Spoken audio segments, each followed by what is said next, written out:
Hi guys, welcome to another episode of Clangin and Bangin with Mikey, episode 282. And first things first, I want to send out congratulations out to all the high school graduates and all the college graduates. I know a few people yesterday who graduated with their bachelors and their masters from University of Royal Manoa. Congratulations to you guys. Love you guys. You know. But the one thing I want to talk about in this podcast, there's a couple of things I want to talk about.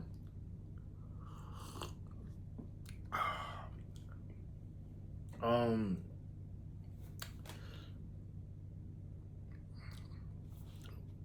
Conquer your goals. That's one. Two, just don't talk about your goals. Cause talk is cheap. I don't care what anybody says. It's like the more you spend talking about your goals, the less likely that you're gonna complete them. You know. And three, man, it's okay to move on. It's okay to let go.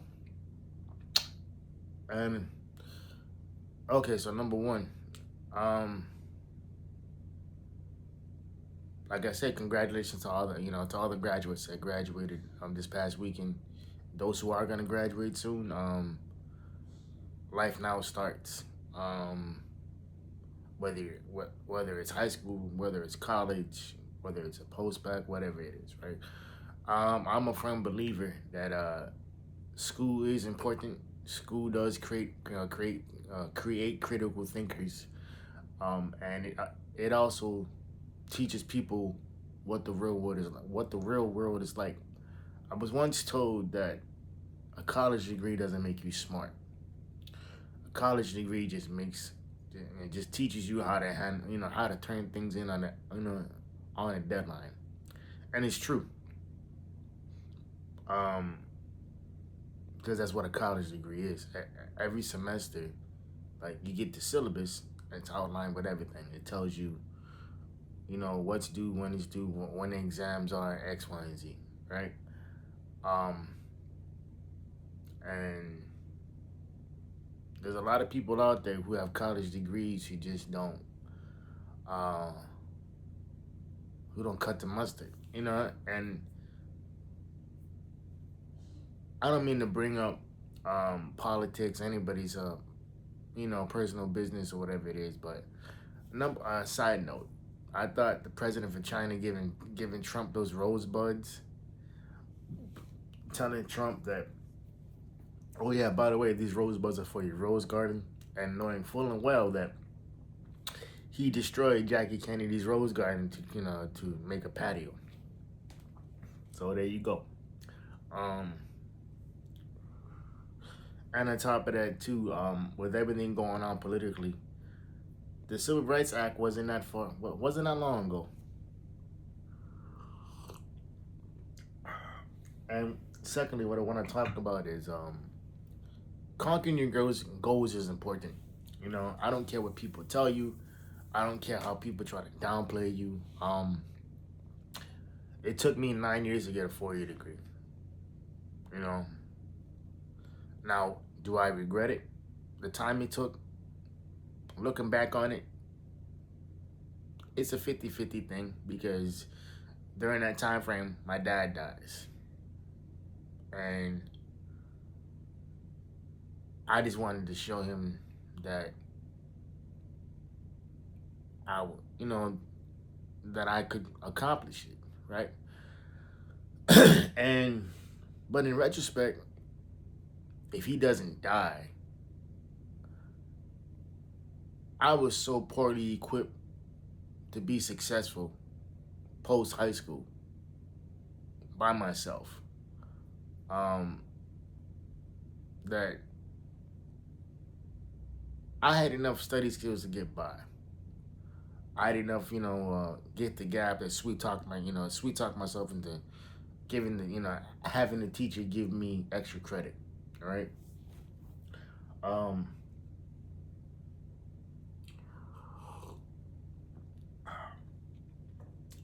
so there's that.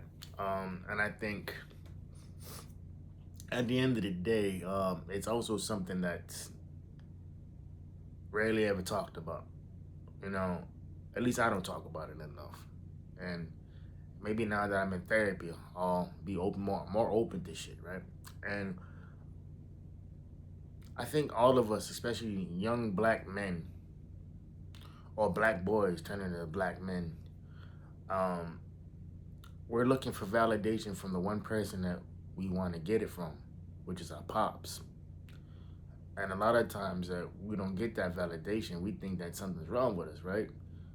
In reality, no, it's not even that, man. It's you're dealing with somebody who wasn't equipped to show their emotions, wasn't equipped to do it X, Y, and Z. And it shows up, you know, it shows up in many different ways. A lot of black guys I know, um, their fathers, talk about sex as a way to connect. You know, is to prove your manhood more or less, right? And it fucked me up for a long time.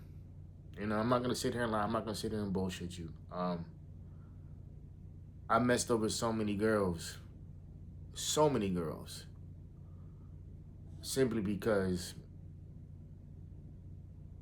I wanted one thing, and that was to get laid. Repeatedly.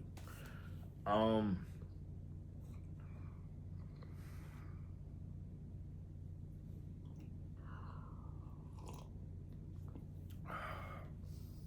and I think that's the most interesting thing in the situation, is because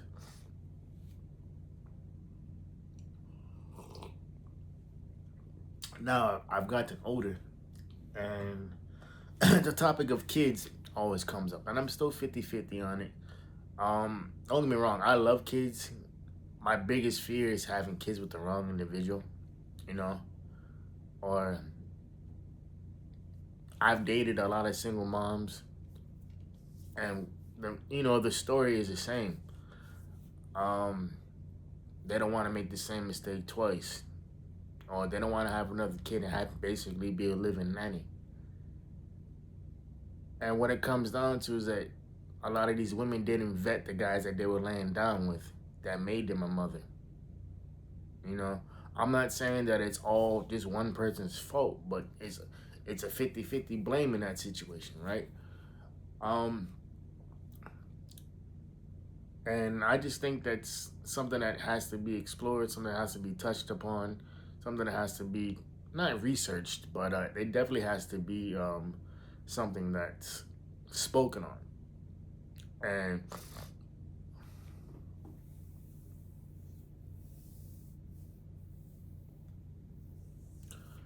I think that for a lot of people,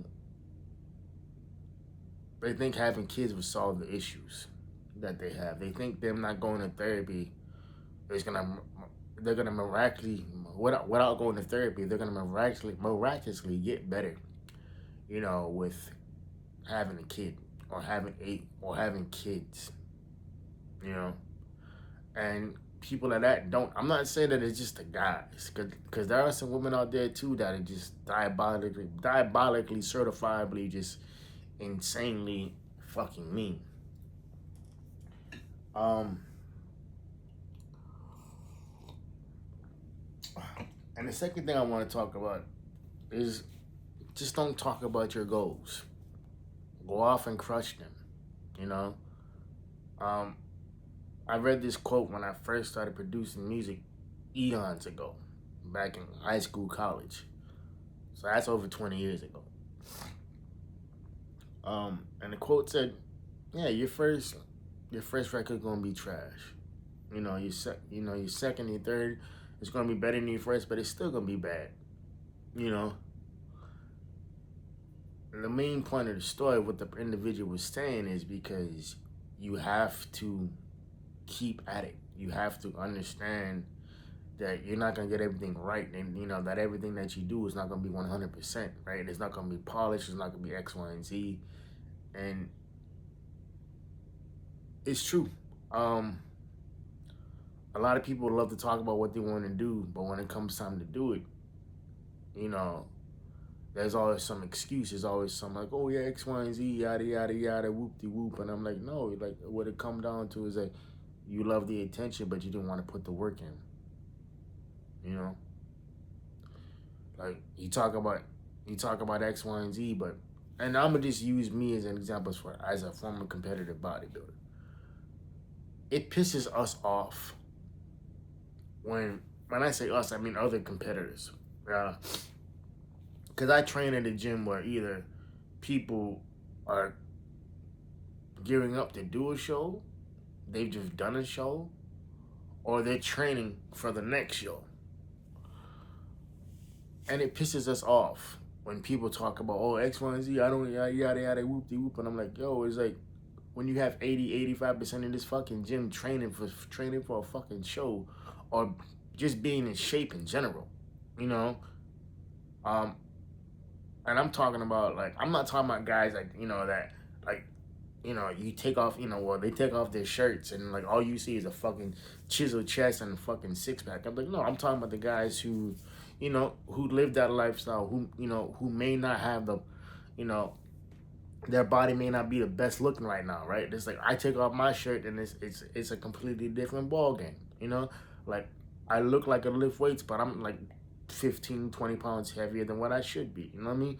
Competition wise, right? But at the same time, it's like I don't go into that gym and fucking pussyfoot around. I mean, it's like I go in there, do my sets, whatever it is, and it's like there are some days where I fucking feel like I'm a Greek fucking god, and there are some days I'm like, bro, we should have took another rest day, But it's like, it's shit like that. It's like you don't want to be around people who've done what you're trying to do, and you keep telling people what you want to do, because after a while, people will look at you like, the fuck, I was like, why are you continuously talking about what you want to do when you're not doing it? Why are you continuously talking about everything that you have going on when you're not even close to the goal that you want to accomplish?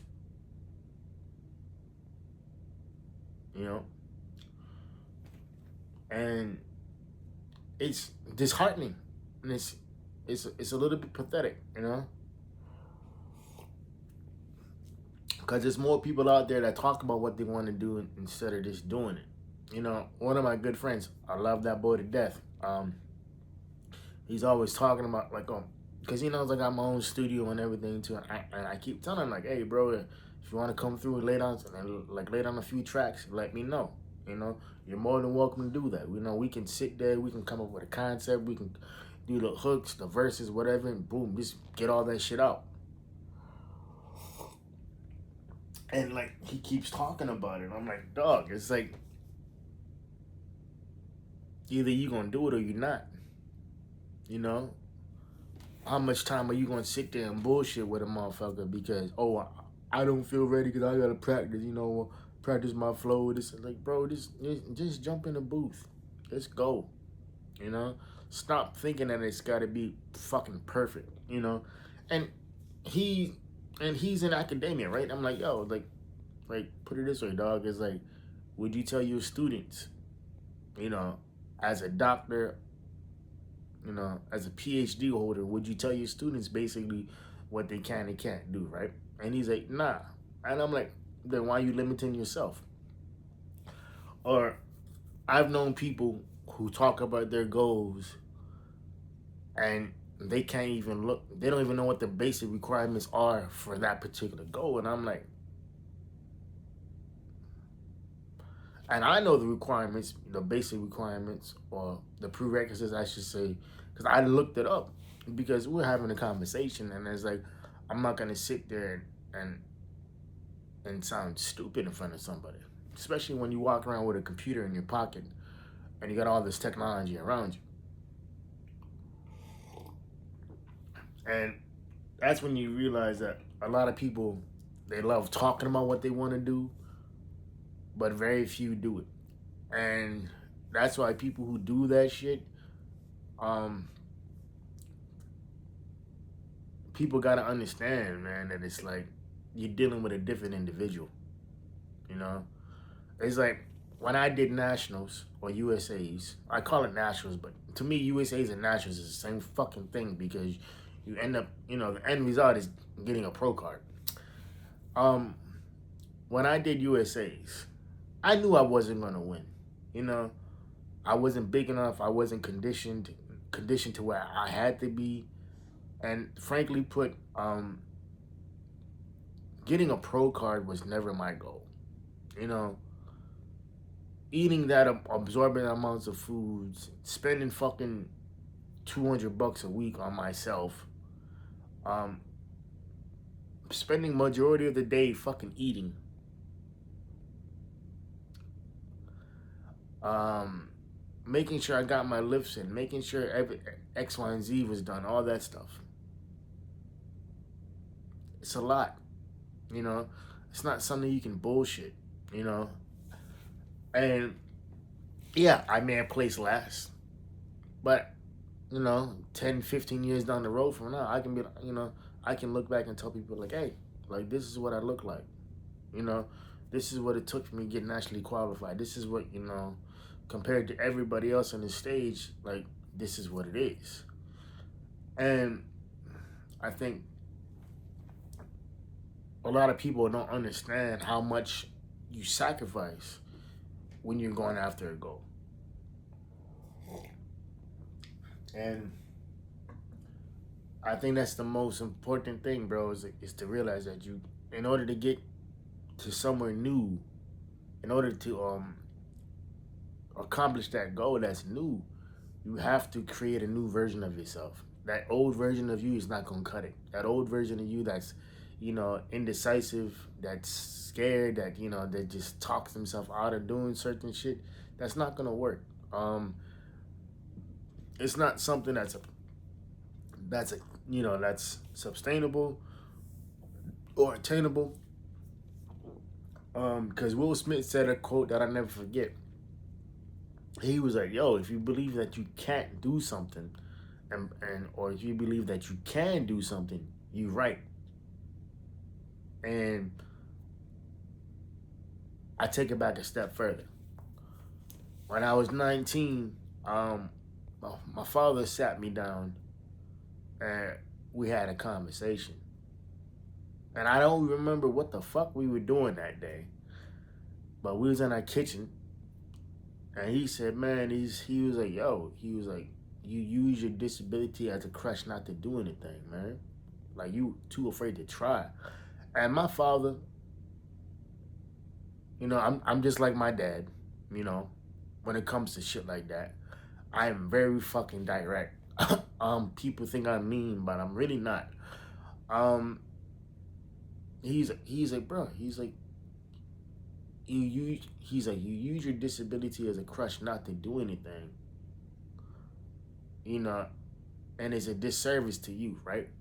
And he was like, you're better than that, like you have to understand that this world doesn't care, this world will spit you up and chew you out if you let it.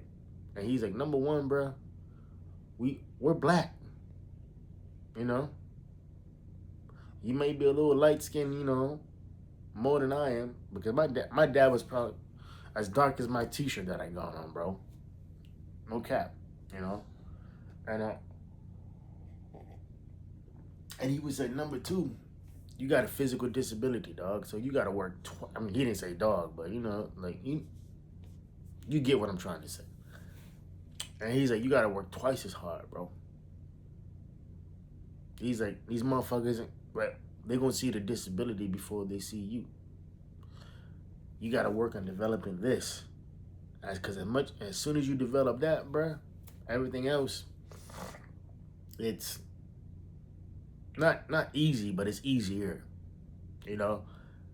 And that's the one thing I credit my dad for, man. Is like, as mean as that nigga was, as unsupportive as that nigga was, in my view, as fucked up as that nigga was, he never ever gave me bad advice. Ever.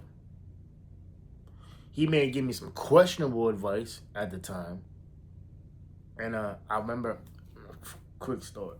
He was like, I was dating this girl in college, and he was like, and like she had met my, she had met my parents, my brother, and everything, right? And cause we had stopped by the crib one day, to grab something. So, but so she's talking to my mom, talking to my brother, and so we go out, and a couple days goes by, and my dad goes, "Hey man, um, take like when you come back, 'cause I think I was going to Colorado or California for a couple days, and he said, hey, when you come back, take this girl out to dinner." Man, what? He's like, man, just take her to dinner, bro. You know. So I text her, and I'm like, I told her, yeah, when I get back into town, I'm gonna take you out to dinner. And she's like, what? Yeah, I'm gonna take you out to dinner. And you know what? It worked. You know, it worked. And I think about that moment, man, because it's like my father was, he was definitely a lot of things, man. Um, he's a protector, a provider.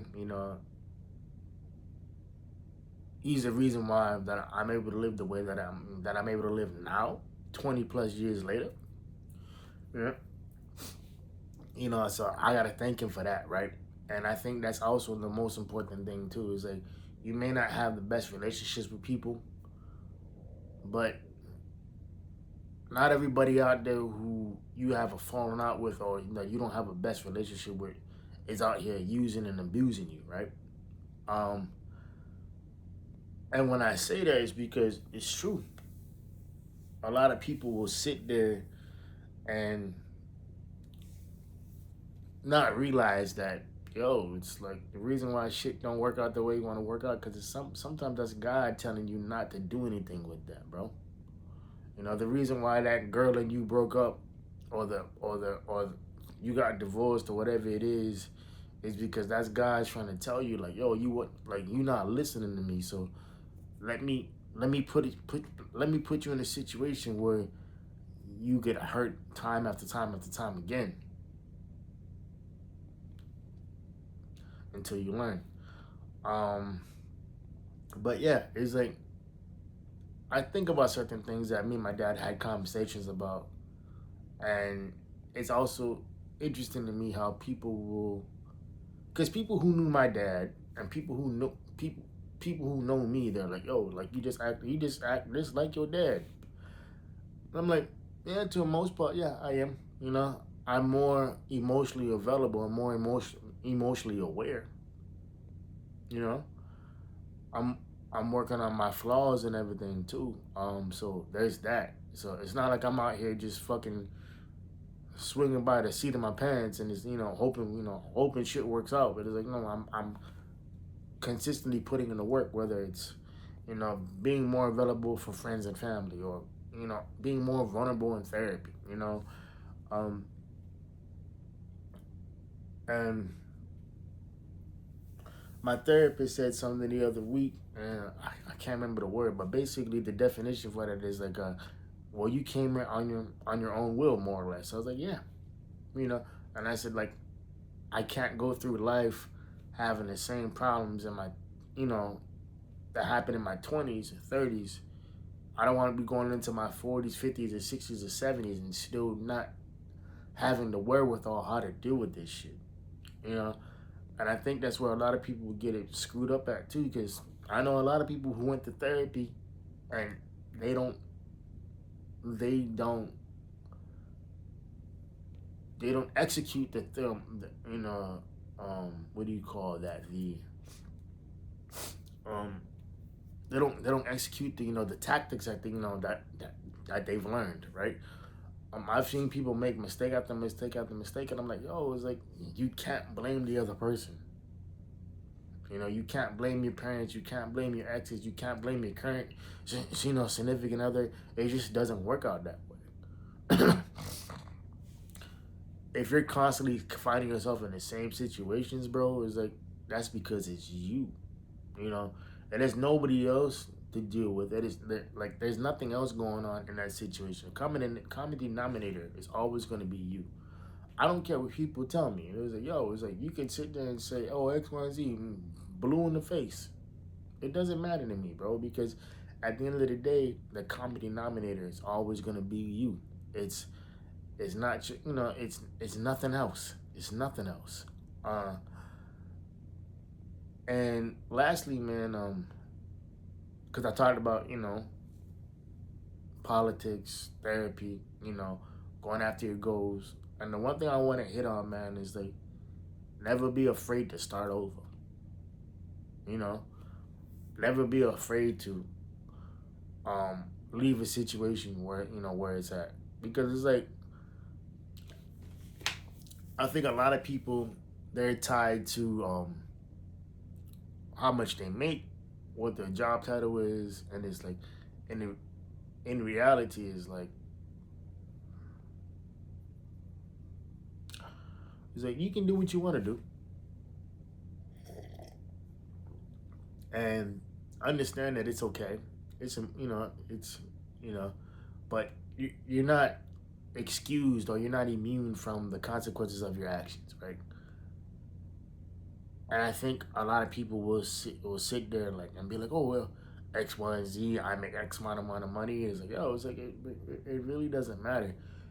Um, because I know people who make well into six figures, and a lot of them niggas are bums.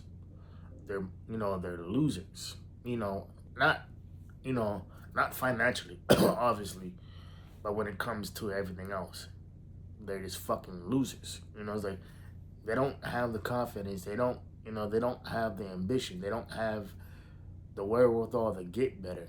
Um, and I think that's the most disheartening thing, because they'll always lean on money, or they'll always be like, oh well, I'm taking trips, every other month. I'm like, yo, like, how lonely are you, my G? And it's true, you know. Like, how lonely can you be where you're constantly looking for something to distract you? I mean, don't get me wrong. Traveling is great. Traveling is fun. You get to see things, experience different things, whatever it is. But at the same time, man, it's like, how do you, you know, how do you not realize that what you're doing is actually a detriment to who you want to become? You know, there's an old saying, man. It's like you can never outrun your problems, because as soon as you stop running, your problems pop right the fuck back up. And I think that's the most interesting quote ever, because it's like when you look at people who always say X, Y, and Z about their significant other, when you look at people who say all this disparaging shit about people, right? And I'm like, now what did you do to make this individual feel a certain way? Because I'm gonna be real with you, nobody, and I mean nobody, puts themselves in a situation where like like you have to sit there and have a conversation about, right?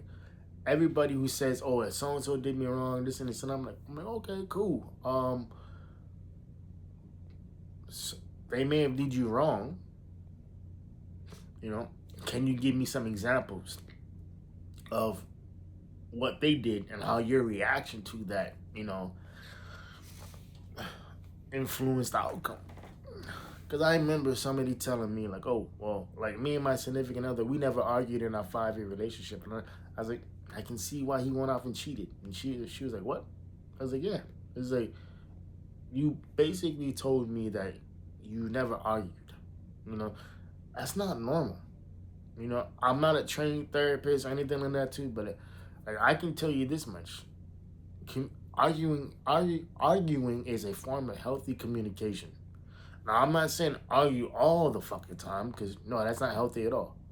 But I'm saying having an argument every once in a while, it doesn't make it a bad thing. But for you to sit there and say, "Oh well, we never argued," that translates into I never had any serious conversations. I never sat there and took accountability for my actions. And me being single, I can see that shit clearly too, because I've seen people waste years with other individuals. And some of them, even got married and had kids and all, or they stayed with cheaters. And I'm like, yo, it's like now you got 2, 3, 4 different baby daddies. And I'm like you make piss poor decisions, because who wants to put up with that? Like, who wants to deal with somebody who just can't fucking understand that they're a part of the problem too? And just because you stay in a situation for as long as you did, there is no fucking there is no brownie points for that shit.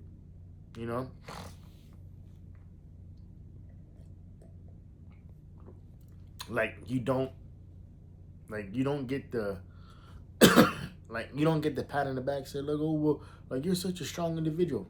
No, because them same motherfuckers are saying you're stupid for staying when you know what's going on. And I think another thing, the last thing I want to touch on too, man, this whole Trinae Bryant thing, it's simple. She doesn't have the credentials. She never had the credentials. Because if she did have the credentials, you could look it up. You could see that. She doesn't have that. And it's crazy to me how many black guys are pandering to that shit just because she's a pretty face. If she just would have fucking said like, oh well, I don't have a master's or a doctorate, whatever it is, and I'm just a life coach. So I don't have to be certified. Cool, you don't. But y'all ever stop and think as to why actual fucking therapists and doctors are not on podcasts? I'm gonna tell you why, real quick. Because therapists and doctors, or therapists who do have their doctorate, they're not trained to give their opinion. They're trained to study behavior, patterns, offer solutions. Those 3 things. Giving their opinion isn't one of them. Giving their opinion, no. Because, okay, cool. What would you do in that situation? It doesn't matter. We're talking about your patterns and your histories and and the things that you do and how for you to get better. And giving your opinion to somebody else on how you would handle their situation is completely fucking asinine. And like I said, I'm not a therapist. I'm nowhere near trained at that level. I don't have a doctorate. I just have a bachelor's degree in psychology. Like I try to use critical thinking daily. But it's the point. The problem is with that is like a lot of people, they get on these podcasts and they think these motherfuckers are out there, giving them the word, and it's like you're not giving them anything except your fucking opinion. You're giving them something that they think that they need, but in reality, they don't need that shit. What they actually need to do is go to fucking therapy. Because some of these fucking questions that these guys ask is, and when I say guys, I mean men and women ask, is fucking insane. It's like, do y'all lack the logic and the comprehension to understand what the fuck y'all are doing? You know what I mean? So, it's just shit like that. And I think once you figure that out, okay, cool, it's whatever, you'll be okay. It's the fact that a lot of people will not realize that, like it didn't work out because of X, Y, and Z. And you're not gonna find your answers on a podcast, bro. What you're gonna find is people's opinions about your situation. And they may give you some insight. But that's not gonna change your behavior. That's not gonna change your patterns. That's not gonna change anything. The only person that can change that is you. And going to therapy and actually recognizing what the fuck you got going on is a lot different than fucking hopping your ass up behind a hot mic and fucking asking some questions that you shouldn't be asking because the answers have been there. You just don't want to pay attention to them. But all right, y'all, this is about 35 minutes of your life that y'all won't get back. Hope y'all keeping the 4 P's, private player, positive pushing. I'll see y'all next week. I love y'all. Like I always say, know your worth because you're better than what you are. All right, y'all. Peace. Have a good Sunday.